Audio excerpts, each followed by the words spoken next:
How to make a compost pit.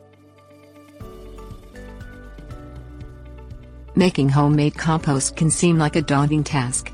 But if you use this compost pit method, the process can be rewarding. There is no need for expensive hardware or fancy inocula. With a few garden tools, a little initial effort and a quick turnover every couple of weeks, you can make compost in your yard. So grab your shovel and follow these steps to make a compost pit. Things you will need: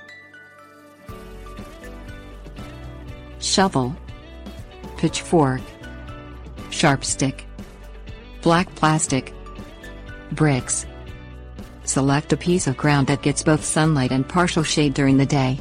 Mark a square on the ground that is at least 3 by 3 feet. Dig out the marked area to a depth of at least 6 inches. Pile the removed soil near an edge of the pit to add back into the pit later.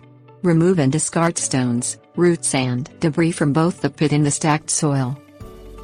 Deposit household scraps, garden clippings, coffee grounds and other fresh organic material into the center of the compost pit.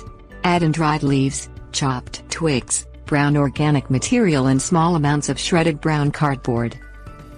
Turn the contents of the pit with a pitchfork every 2 weeks. Heap the material to the center of the pit each time. Add a shovelful of the set-aside soil into the compost each time you turn it.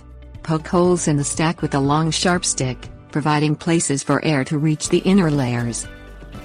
Maintain a state of dampness by sprinkling water on the pit contents if they become dry in the summer months.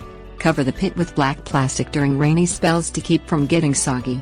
Hold down the edges of the black plastic with heavy bricks or stones.